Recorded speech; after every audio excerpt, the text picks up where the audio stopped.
I just want to take a moment and say that I love each and every one of you. And I hope that I'm not projecting too much negative energy through this microphone. Because when I talk, as I have been over this last hour, I feel like I'm talking to these evil people. But the majority of each and every one of you are very good people. And you're people that understand what I'm saying and also feel it as well. And so I just want to acknowledge that. And I'm not talking to you guys. I'm talking to those really evil people. And brainwashed. Some of them are not even evil. They're just brainwashed. But still, in 2014, going into 2015 now, post-Mayan apocalypse, it was the end of the old world. It's the beginning of the new now. Ignorance is no longer an excuse. And so when does ignorance and brainwashing become evil? Or when do the ignorant and brainwashed become evil? Because all the information's out there. People just refuse to look at it. I had a client yesterday. And she might be listening today because I talked about the radio show. And she's having some problems in her home with some spirits and that are messing with her babies. And I said, you need to talk to Jeffrey Seelman. So I sent Jeffrey her information and vice versa. But I've been able to feel and see things lately that are just intuitive. My psychic abilities have just skyrocketed.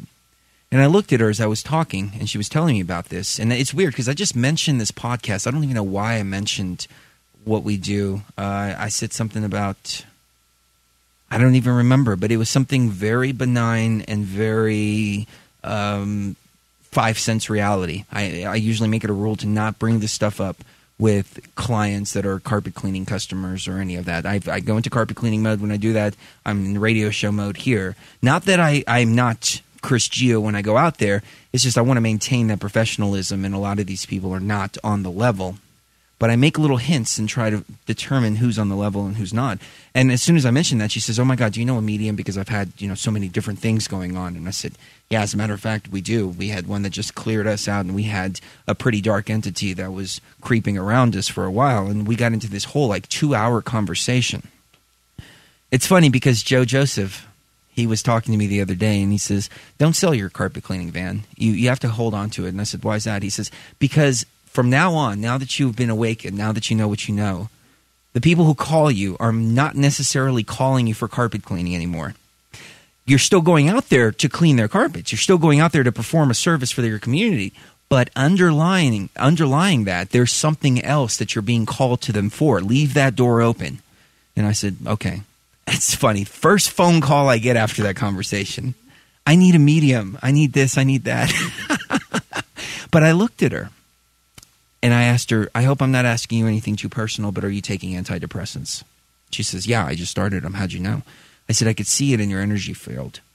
I said, the light inside your third eye, I can see. I can see it in people's eyes now. I can see. I was sitting at the grocery store parking lot. Sheree was running into the grocery store, and I was watching everybody walk by, and I could see some people had the light lit up inside of them, and some people looked like computer code, as like they were walking around like robots.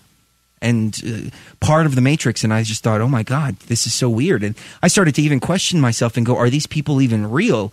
Or are they computer viruses and programs mixed in with other people that are actually real, who are awake, who have that spark within them? But do we have entities like Agent Smiths from the Matrix that walk around that are not actually, they don't actually have souls. They just are. I'm getting a little bit way out there now. But I told her, are you taking antidepressants? Yeah. And I said, don't turn it off. It's most important. Don't turn it off. I know you want to turn it off right now at this particular time because it's so overwhelming. And she said, yes, it is. She says, I can see these things. I went to a graveyard and I saw this zombie girl and she followed me home. And I woke up and she was standing right next to my bed. And I said, I had a very similar experience. This one was yelling into my ear. I talked about this before. I talked about it with Clyde Lewis too. He called it a banshee.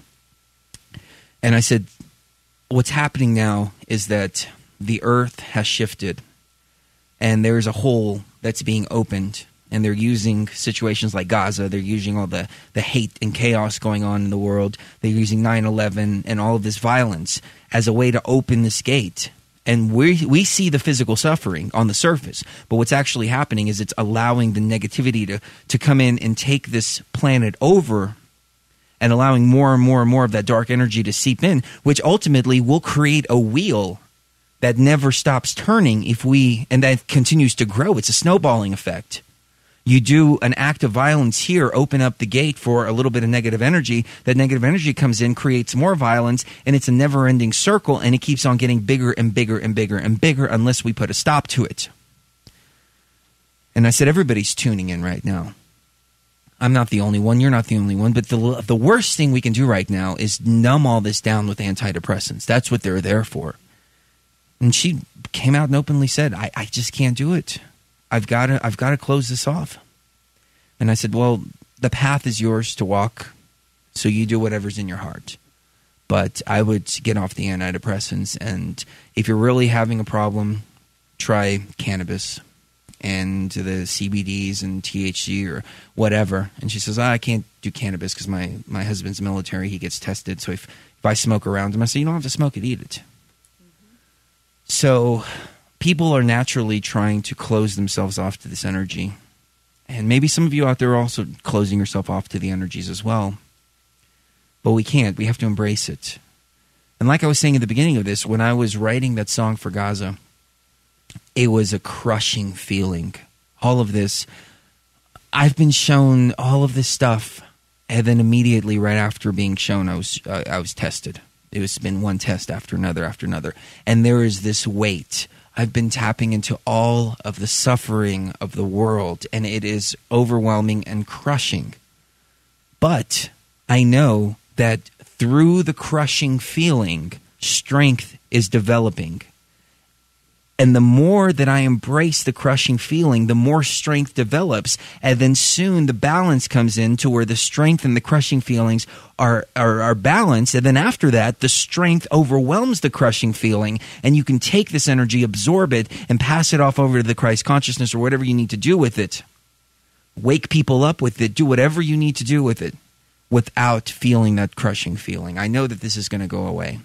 And I know that soon I will stand up as a warrior and be able to just take this and stand in front and be that force, that barrier that diverts this energy away from the people that are not strong enough to divert this energy away from themselves.